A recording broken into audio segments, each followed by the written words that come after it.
All right. What financial planning goals should you consider while in the decade of your 30s? Building your career, buying your first house, saving for retirement, and more. We'll address these topics on this episode of Through the Pines. Welcome to a financial planning podcast with the down-to-earth vibe. Sasquatch listens while carving the turkey.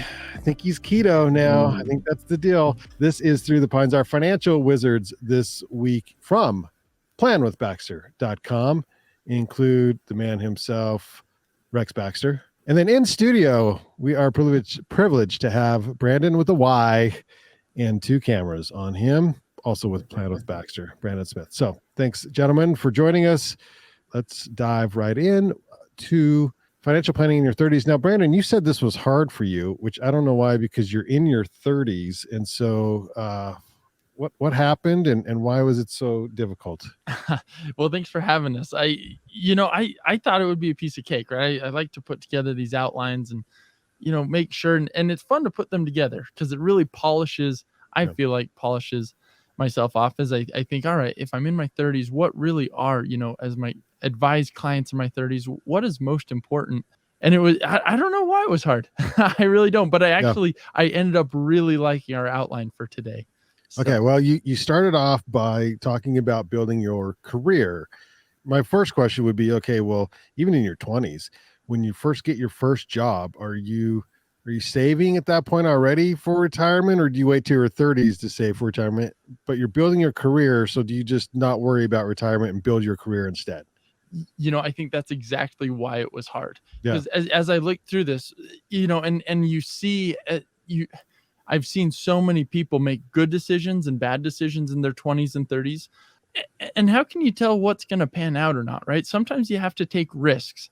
And your 20s and your 30s seem to be those years that are really good for taking risks. The closer you get to retirement, it still can make sense to take risk, but you've got to make sure it's a little bit more controlled, right? You can completely, and maybe I shouldn't say this, but you can completely blow up your 20s financially and still recover without a lot, without a lot of pain. 30s, it's getting a little bit harder. 40s becomes really hard. And so I think, as I looked through this, trying to understand, what would be my advice in your 30s. And I think part of that is a career, right? Careers start to become a lot more serious as you get into your 30s, and I'd love to hear both from you and Rex, what is, in your 30s, what is your guidance, for someone that is approaching their 30s? 30s are always tricky. I do think, to answer your quick question, Brandon, yes, I do think you start saving in your 20s. I think you start saving in your teens and so Rex had his way. You save from the first paycheck you get, correct? That's right. You learn how to save right away at a young age and you never stop. I think during your 30s on the career, lots of times in your 20s, you're kind of figuring out, you're going to college, you're trying different jobs. As you hit kind of your mid 20s, you should be getting done with college. If you went to college or a trade school, or trying entrepreneurship and seeing what's a good fit. As you get closer to your 30s, you should start having a fairly clear idea about career and career path and where you're headed, whether it's going to be a corporate career, whether it's running your own business, whether it's working in startups, whether it's trade school and doing kind of mechanics or carpentry or building homes or whatever it is that's of interest. But I think in your 30s is when you kind of cement that. And when you're getting all of that experience that's going to come into play in your 40s and 50s as that career progresses and you start becoming an expert and professional in your chosen field. Well, I'm always jealous of the people who know what they want to do and be when they grow up when in their 20s and they're young. But your advice, Rex, would be to get as much of that out of the way as possible. I'm assuming like try things in your 20s so that by the time you reach your 30s, you've got a better idea of what direction you want to go. Yeah, I think in your late teens, early 20s, and we did a podcast on this, but I think you're exploring where your passions are and what's going to make you want to get up and get those juices flowing in the morning. And I think the 20s is a great decade for that. As you get into your 30s, hopefully you've figured that out by then. If you haven't, there's nothing wrong with you, right? There's plenty of people that blossom in their 30s or even into their 40s later as we get into career changes and things like that. But hopefully you're starting to get that figured out by the time you're into your 30s. I think there's also a little bit of, you get where you're in a job that's making you money, but not as much as you'd like to make, long term, and what are the future opportunities. And so 30s are kind of a weird spot where, especially if you're having a family and kids and things like that, you've got that constraint of, the 20s, and all the risk taking kind of gets a little bit bottlenecked into that. And so I don't know. And I don't know what the answer is. How do you balance everything?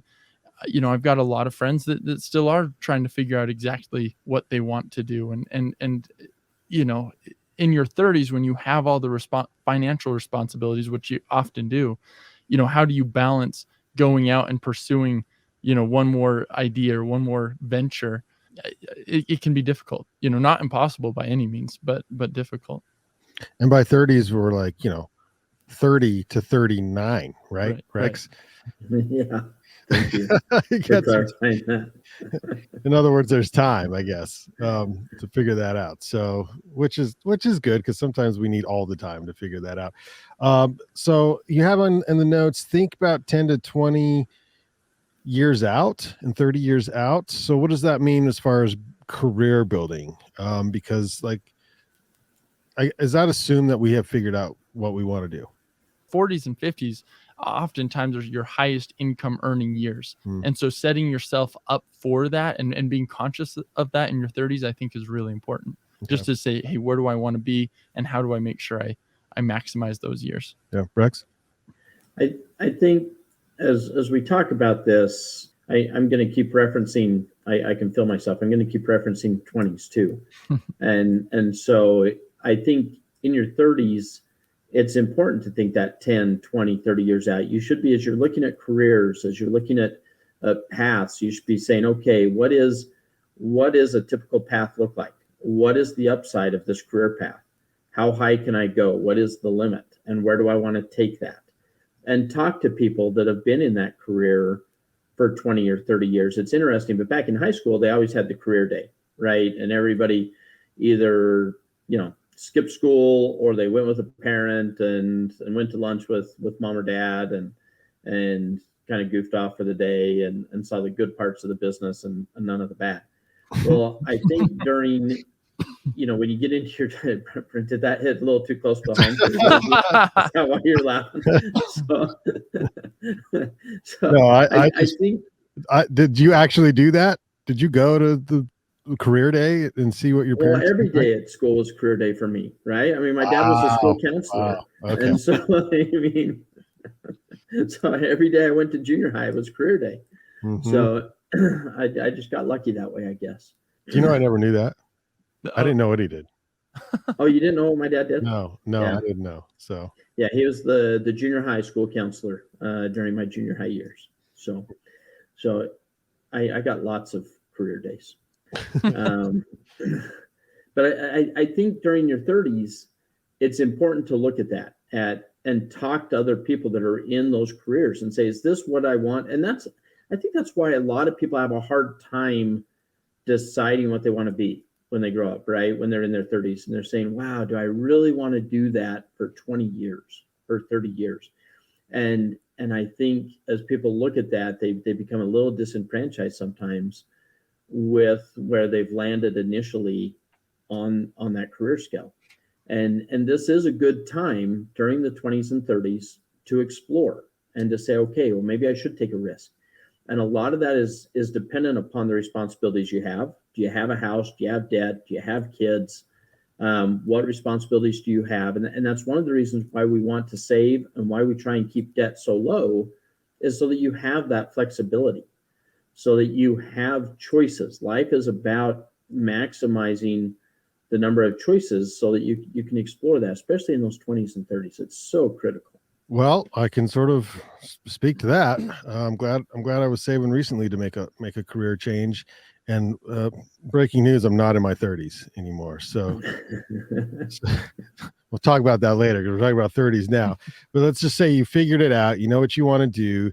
You're putting money away, I'm assuming. But what are some other things you can do to help establish your career in your 30s, Rex? I think when you're establishing, again, do some research, right? Take whoever has the most gray hair in your office out to lunch, right? and ask them the questions. See what they would have done differently, and kind of explore that. But I think, yeah, I don't see any gray hair on your head, Rex. So it's starting to creep in. I'm starting to get a little salt and pepper. Yeah, I get it. Goatee a little bit. But so Brandon said, or the least amount of hair. So either or works, I'm assuming. Well, Dan is normally here, and so normally we have Dan. That's I get a Dan joke. Okay. To represent, and okay. So, but I think looking at, the grass is always greener, as people say, right? And so as you're going through those early 30s, and you're saying, my gosh, look at how great his life looks, right? Then find somebody and find out, because it's never as good as it looks. Or I shouldn't say never. Never is a big word, but it's rarely as good as it looks from the outside. There's always pieces of a business that are difficult, that are challenging, that are stressful. And the question is balancing your passions with those challenges and stresses that exist in each career field, and seeing where you're comfortable. But I do think that this is the time to push the envelope. I think this is the time to take the risks. This is the time to explore and find out what really gets you going. And because if you can get involved in something that you're really, really passionate about, and you can figure out how to make money at that, you're going to be successful and wildly successful. And so the sooner we can find that, the better off you are. Yeah, sorry, Rex. Echoing what Rex said, I couldn't agree more. When I was in college, I knew I wanted to be in finance. I wanted to be a financial advisor, but there's a lot of different firms out there, a lot of different methodologies. And so I did. I made a list of financial advisors in the area, and I just started calling and I've been amazed. And I've even had a lot of people call me, and I've talked to them. People are more than willing to sit down and talk to you about the good and the bad, right? They don't have a bone in the game, right? They're just like, let me tell you what I like. And if you can make a list and just start calling people will talk. And that's probably the best way if you're trying to explore and figure out what you want to do. Maybe the grass is greener where you're at, or maybe there's something else that you like. And Rex, I think that's a really good advice. Rex, if you don't figure it out in your 30s, is there still time? There's always time, right? I mean, I know people that change their careers when they're, in their later 40s.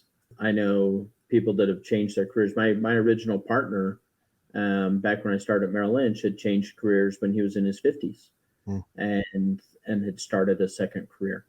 And it was a very good career that he had and that he left, and he struggled, and he built a very good career after many years, as he went into, being a financial advisor.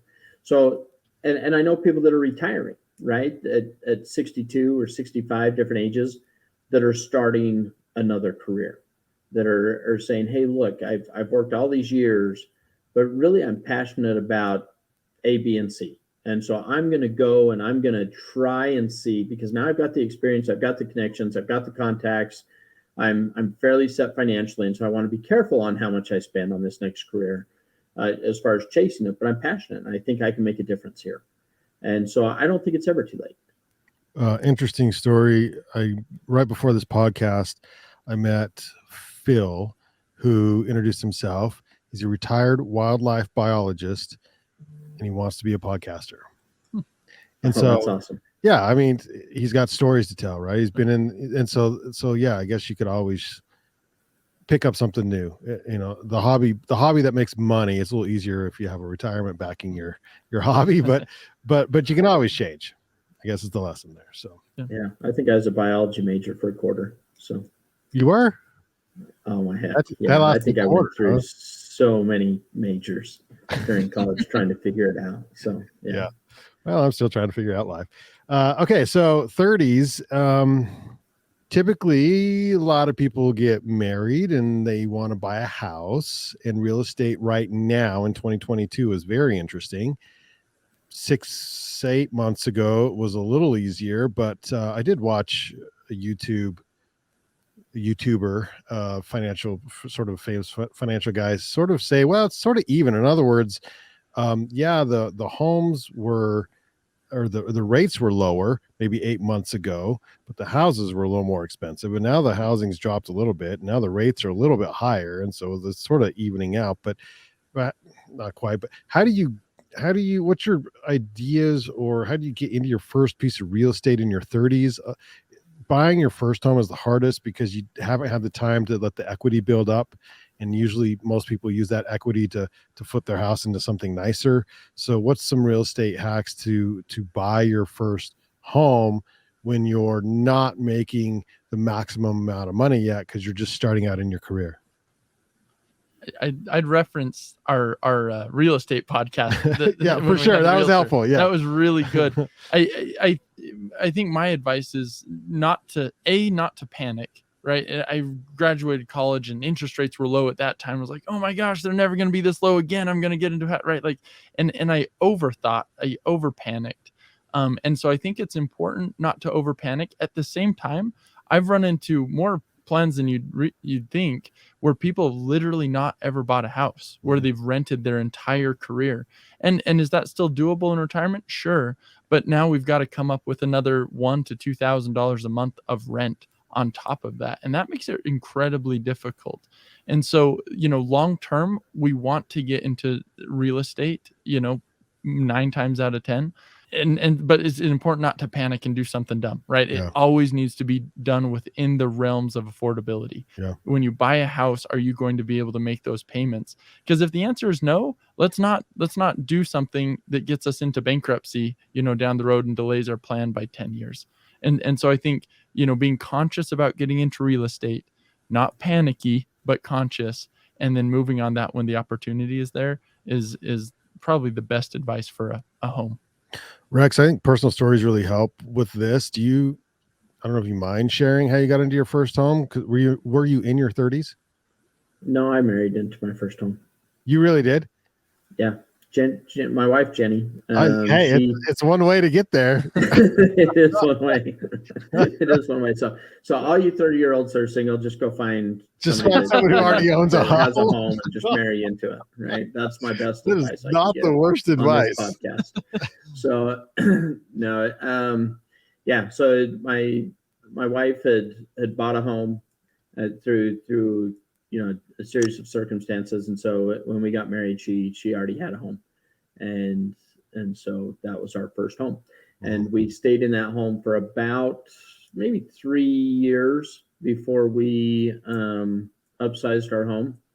And so I've never really looked at my home as an investment property or as an investment. It is an investment, and yes, you can make money on it, and yes, it does increase your net worth, but I've always separated my home from investment property. And the reason I've done that is because I'm not willing to sell my home just because of the price on the property. It is my home. It's where I'm raising my kids. And I know a lot of real estate guys will disagree with me on that, that they view every home as an investment property. And I don't really look at it that way. I do think that during your 30s, because homes, it's interesting because homes have not that they go up every single year, but over time they continue to increase in prices. For the most part, home prices outpace job wage increases typically. And so every generation is concerned about how the next generation is going to be able to afford a house. And yet each generation figures it out. And sometimes it just means that you need to be a little more creative in how you get into that first property. I do completely agree with Brandon, and that is great advice of making sure you don't overextend yourself to where you're so house poor that your life is miserable, right? That's you're asking for issues, because if one thing goes wrong in life, you may lose the house. Or you may lose, other assets, or it's so stressful that it can cost, other issues, whether it be a marital issue or other things. And my belief is that life's too short to deal with that. And so don't, even though I'm saying be creative, there's ways to be creative without overextending yourself, whether you're looking at seller financing, whether you're finding a way to do it jointly with a family member, or a close friend, or you've got two incomes, husband and wife, to get there. I think there's a lot of different ways to be creative. If you buy a place and you rent out the basement, our real estate podcast had a lot of hacks. Yeah. I did have, my son just purchased a home here about 2 months ago, and he's single, but he ended up doing it as an investment property because he doesn't have those responsibilities. He's not married, he doesn't have kids. And so he and a buddy decided to try and start building some net worth and doing it, part of that with real estate, as he tries to focus on kind of the three pillars of wealth that we've talked about a little bit, which is owning your own business, real estate, and the financial markets. And so he's doing some of the financial markets already because he started saving when he was really young. And now he's taking a foray into real estate, and I applaud him for that. He's doing a great job. One real estate thing that I was always jealous of, never did, but wish I could have, is buying like a duplex or buying a fourplex and living in one of them and then renting out the others. And then, as you move on to your next house and you hold on to that, you can keep the financing on it. I mean, it works out really, really well for a lot of plans. The other thing I wanted to mention, while we're on real estate in your 30s, is potentially looking at investment properties.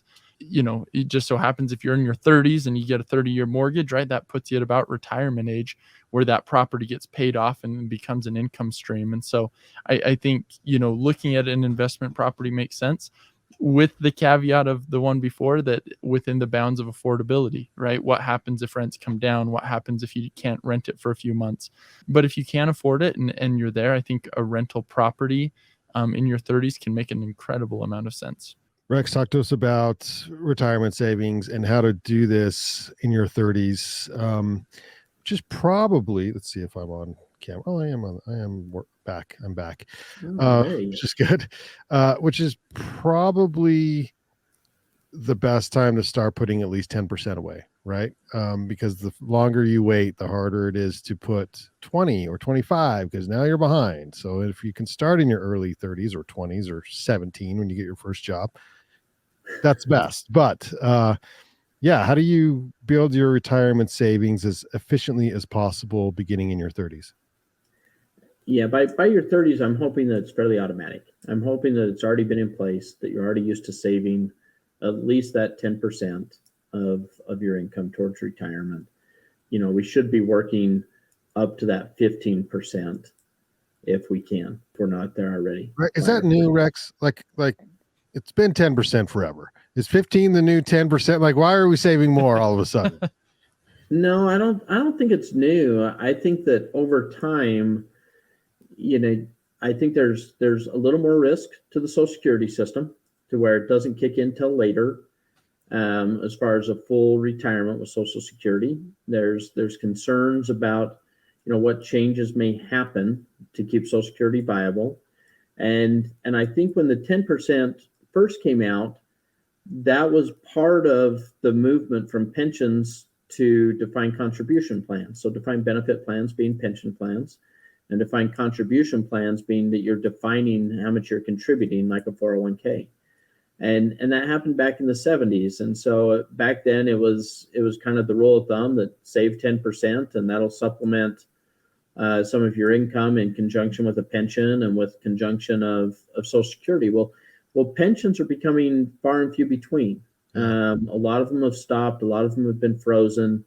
And so as you're in your 30s, the likelihood of you receiving a pension is fairly slim. There's a few career fields where you're part of a union, or certain areas of the government that may still have a pension, or some of the school systems that may still have a pension, things like that. But they're fairly few. And so we need to be saving a little bit more if we want to maintain either a really strong lifestyle into retirement. Now, again, 10% will get you a decent retirement. But the thing is we hear more and more, especially from people in their 30s, of I want to retire early. I want to retire when I'm 60 or 62 or 55 or things like that. Well, and if you're going to retire early, then you need to save more.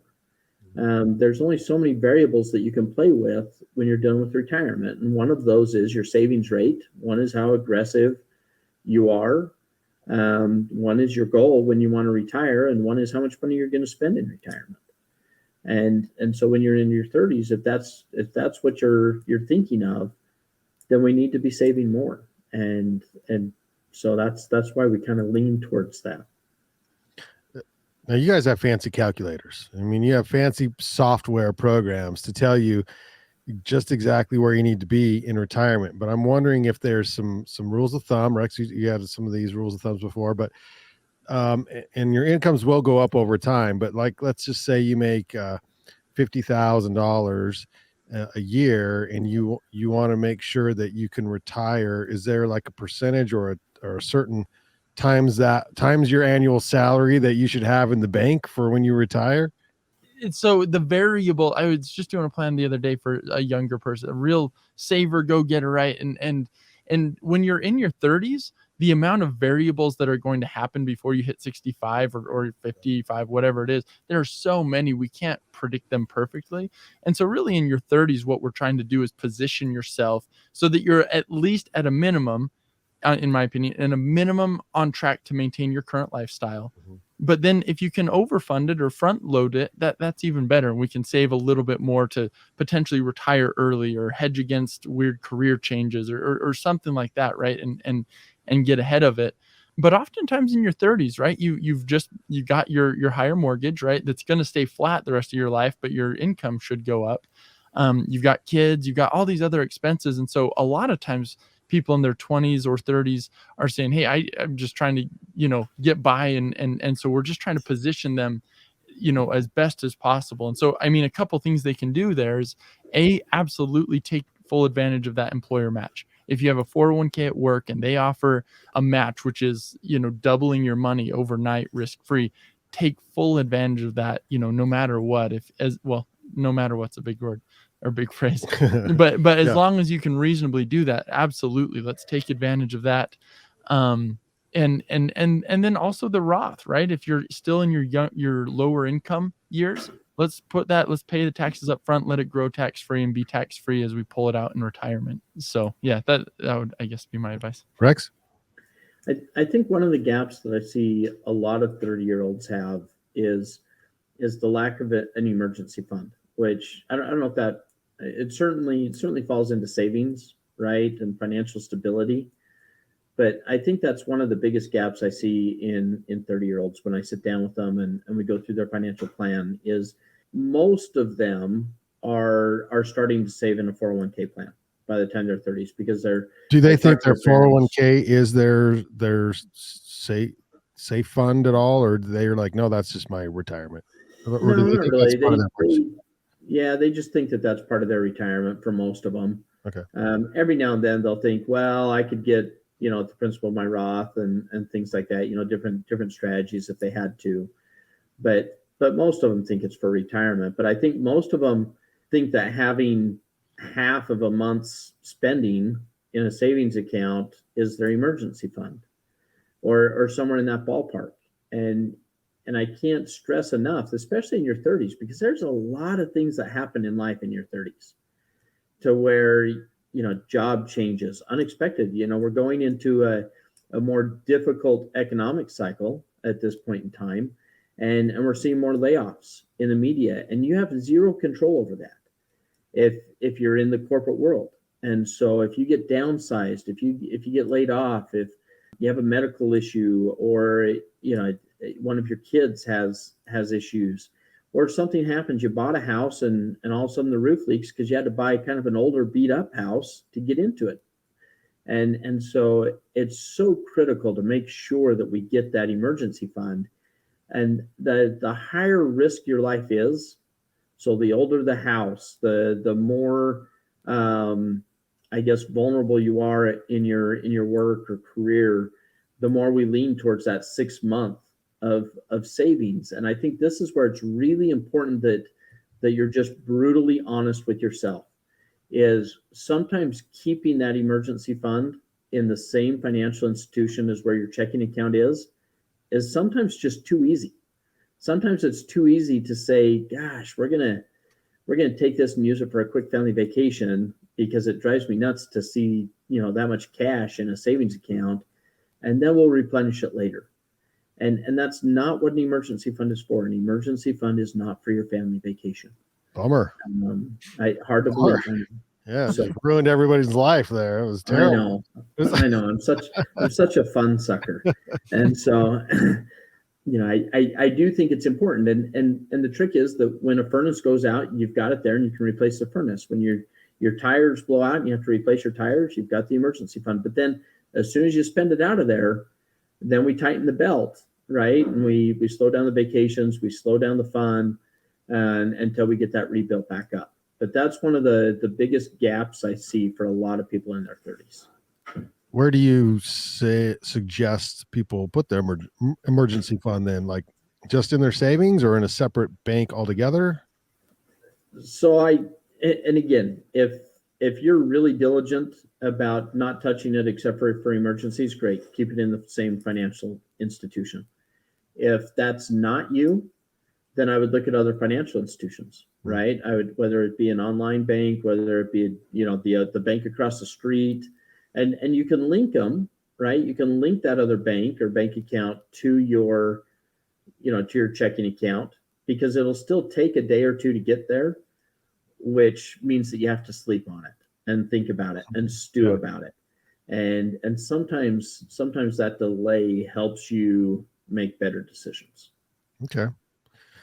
All right. Well, Brandon, do you have some more numbers? You bet. All right. You bet. So I thought this one was interesting. FactSet actually had a chart and who? FactSet. They do a bunch of, stats and things like that. Anyway, they said the total dollar value of consumer debt almost always grows based on a population, right? So, and let me rephrase that. So consumer debt, meaning like credit cards and things like that, as a population grows, the dollar amount is also going to grow. And so when we look at credit card debt, we want to look at that as compared to income levels. There's been a lot in the news, and I've heard a lot actually from clients recently saying, hey, holy cow, I've seen it on the news, credit card debt is up. And they're concerned that because of that, that's going to lead us into the next recession. But this chart that FactSet did, it was really interesting. They show consumer debt growing over as a percentage of income from 1997 up until now. And you can see in the 90s and even in the early 2000s that hovered right, between 8.5% and 9%. Credit card, consumer credit card debt relative to income.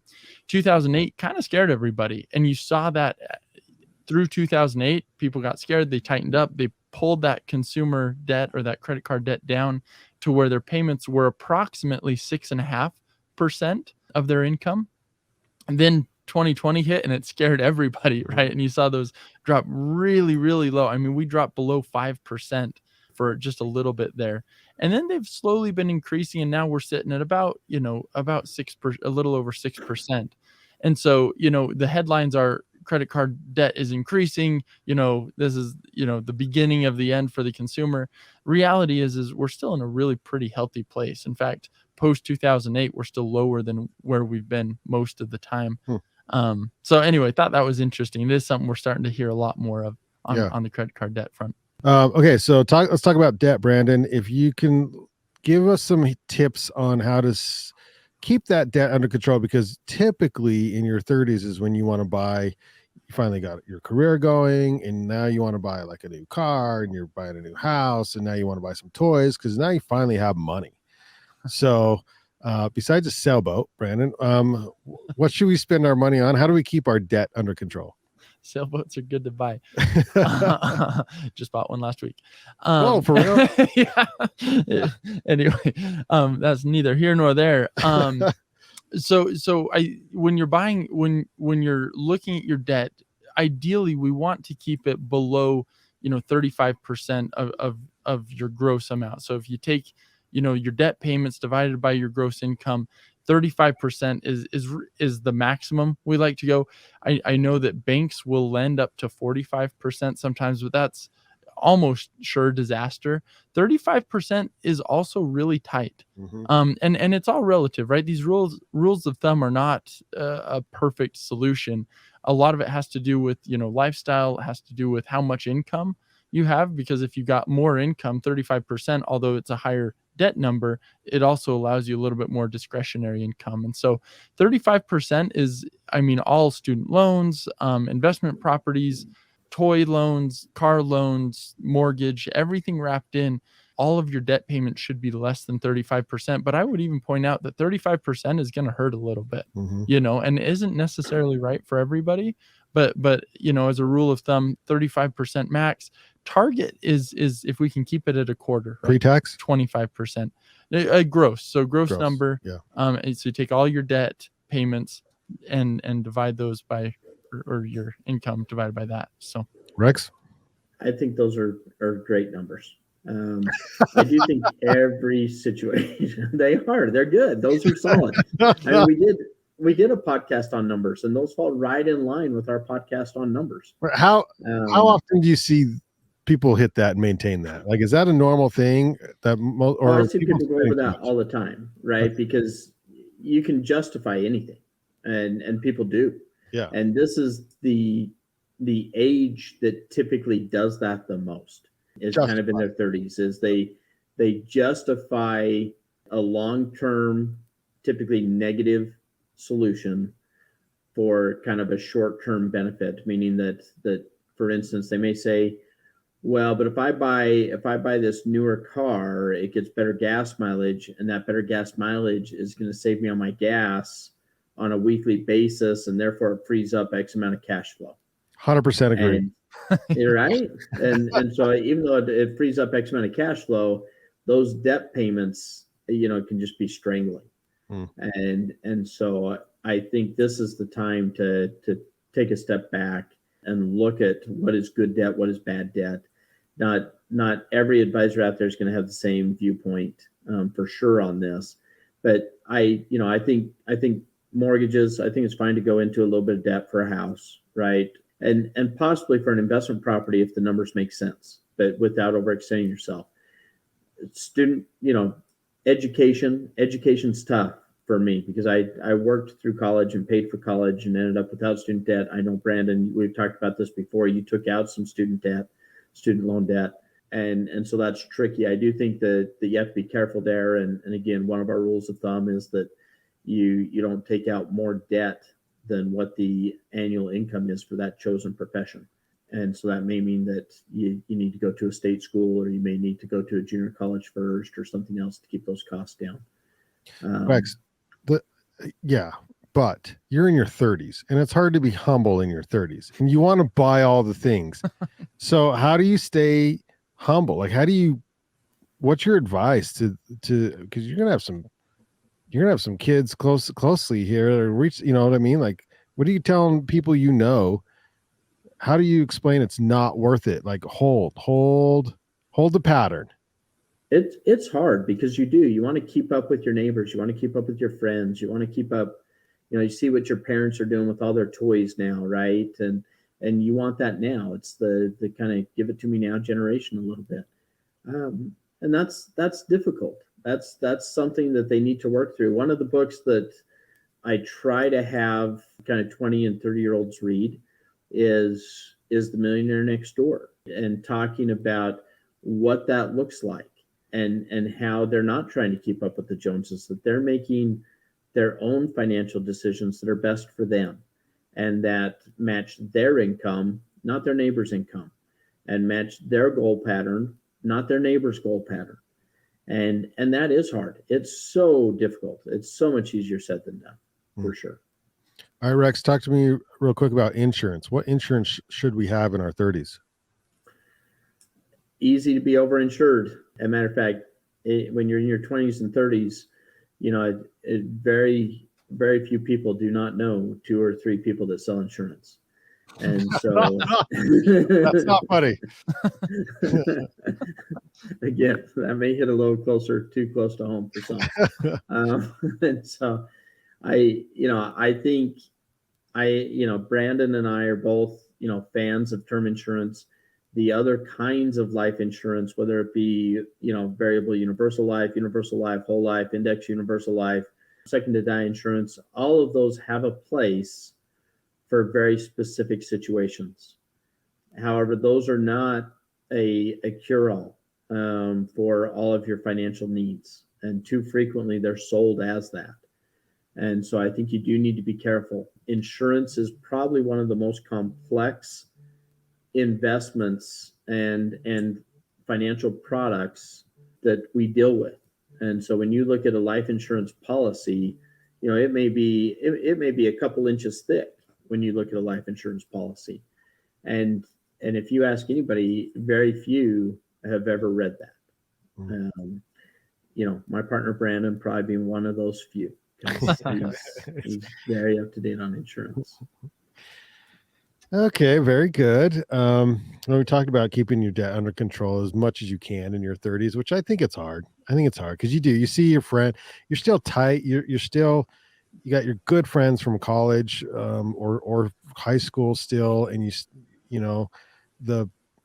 kind of haven't broken away totally as your own family unit yet, and so you're watching your friends buy some things, and you get a little jealous, and you want to go buy some things, and that's when you start getting in trouble. So if you start buying the things, but you're still putting 10 to 15% away in retirement, is that okay?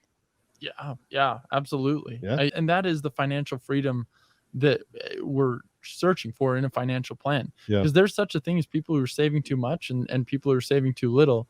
And so that's why we use these numbers. If we can get our debt to income ratios down to 25%, or even 35, and if we've got some extra cash, if we've done a good job budgeting, our retirement's on track, we're properly insured, right? So we've got our term life insurance, our disability insurance, and our home and auto look good, right? And I'm sure there's a couple others, but if our insurances are good, retirement's in place, we've got an emergency fund, we're making our month-to-month payments, then why would you not go out and but it should be within those parameters. Let's not go buy a $60,000 razor and what? Unless it, but you might argue if you can do that and stay within 25% debt to income. Well, that's my point. Then might as well. I think financial advisors get a bad rap because essentially you want everyone to just save all the money, never spend a dime, right?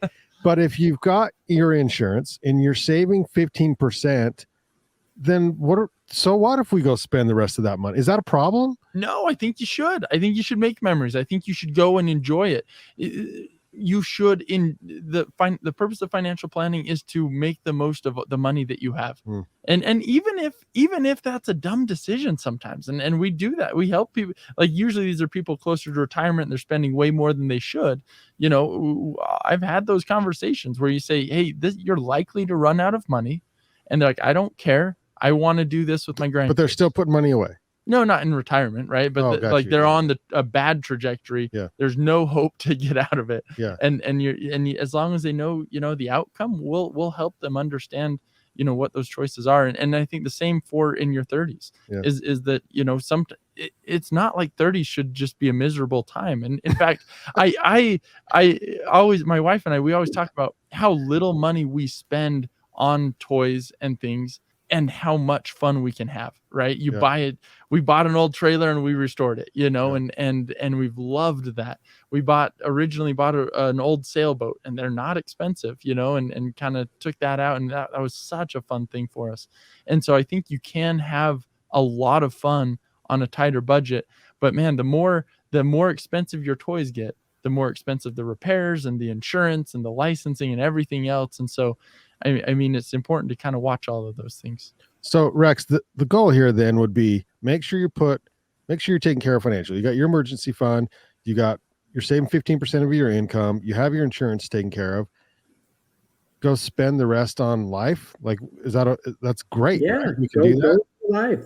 Go spend, go make memories, go enjoy it. If you've got the boxes checked and you're on a good trajectory and you're saving where you need to be saving, then absolutely go go spend within reason.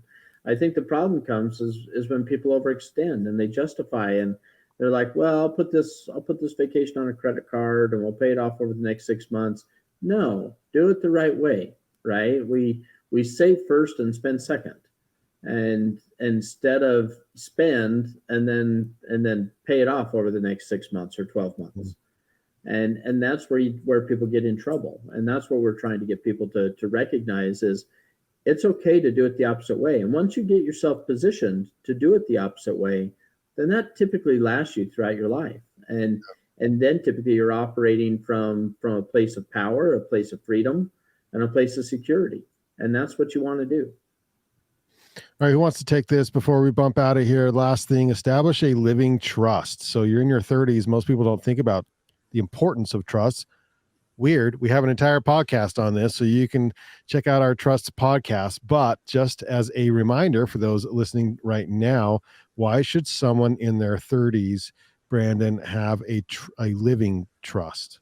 Yeah, people think that trusts are for people who are going to die in the next, few years, and you're trying to pass assets on.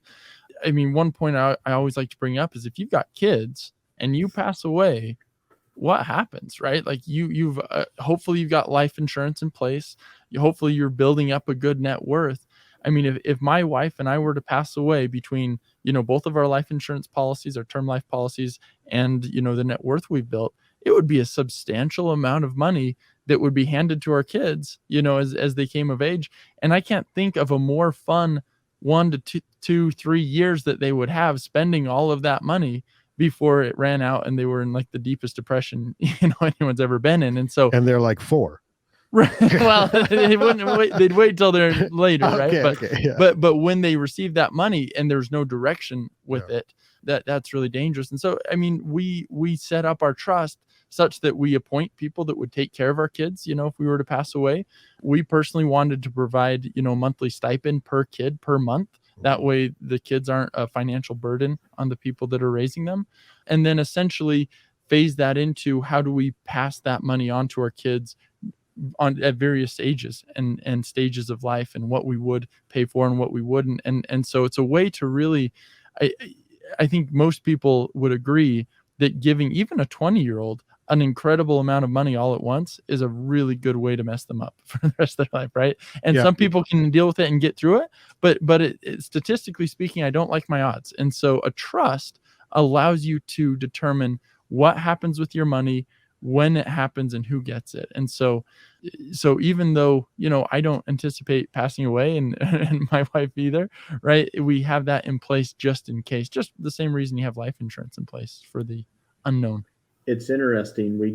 There was a famous singer, in some circles, Aaron Carter, that passed away here recently. I don't know if you heard that, Brandon. I know you were a big fanboy. No, I have a relation. My cousin married a girl who knew Aaron and was devastated, but kind of knew that this was coming. But so 6 degrees, right, of separation, or however many degrees, right? And so it was interesting because he was in his 30s, and so I think he was in his mid 30s, if I remember right, maybe 34 or something like that, 35, 34, I think. And Aaron has a 1-year-old child, and no will, no trust, no estate planning, anything like that had been completed on him. How do you know that, Rex? Is that public knowledge? And do you want to know why it's public knowledge? Yeah, I do want to know. Because he did not have a trust. Right. And so a trust bypasses probate court. And a will goes through probate court, which is public information. And so all of those finances and royalties and who's going to get what is going to go through the court system, which is a very, very, transparent and visible time. And so it'll be interesting to see how that all works out for that child, because that child at the age of 18 may be entitled to whatever money is there. And so, and everybody else whereas- will know about it.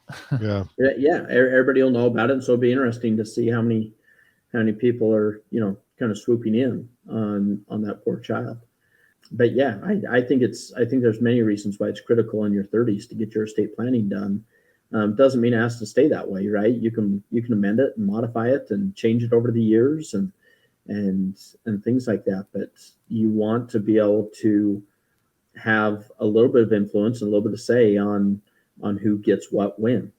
Yeah. And so, and give the court some direction on how kids are to be cared for and taken care of and things like that. And some of that can be done through a will, and some of that needs to be done through a trust. So, Rex, you're so close to perfect. I mean, really close. But, oh shoot, I lost my camera. But if you had to do your 30s over again, what would you do different? I worked a lot in my 30s, and I just kept my head down and had tunnel vision and worked a lot. And so I probably would have taken a step back and done a couple more vacations and a couple more things with family and things like that. I'm not sure a lot more, but a couple more. I was gonna say, is this advice, right? So, well, I think it comes back to Brandon's opinion, right? If all those boxes are checked, right, then you shouldn't be afraid to spend money. And we had some great times in our 30s for sure. And so, I don't think that there's a lot that I regret about the 30s, but I did work a lot. You working too much, Brandon? Are you learning from this podcast? Yeah. And some, it's the career. I knew this, getting into finance has a lot of upfront work, and I knew that. And then, man, joining Rex 3 years ago when I saw how much Rex works, and I remember feeling like, all right, Rex, all right, this is what I got. Well, so yeah, still working a lot in my 40s, right? Yeah, and so, but that's okay, because it's providing for the life that I want, and it's providing for the life that I want my family to have, and I am passionate about this business and I enjoy it, and so where it's a passion of mine, it doesn't always feel like work. And I really do enjoy growing this business, and so it's good. Well, if you have questions and you want to make the right choices financially in your 30s, I would suggest talking with Brandon or Rex, planwithbaxter.com. They can take a look at what you're currently doing and say, yeah, you're doing great, you're on the right track, or here's some advice on what you can do, and that doesn't cost you much, right? Yeah, and a lot of times we'll have even a phone call, right? Yeah. Maybe there's not maybe it doesn't make sense for us to get formally involved, but we can talk through, some stuff, and maybe there are some holes that we can help fill, and maybe not, but yeah, oftentimes a phone call where we can say, all right, what do you have going? What are your opportunities? And setting a game plan. We'll often do that. Set up hey, here are our goals, right? And let's touch base again once you've established this, and this. And so, yeah, initial consultations are always free. Always happy to talk. Again, that's planwithbaxter.com. Thank you, gentlemen, for being on the show today. This has been Through the Pines, reminding you to use yesterday's dollars to finance tomorrow's dreams.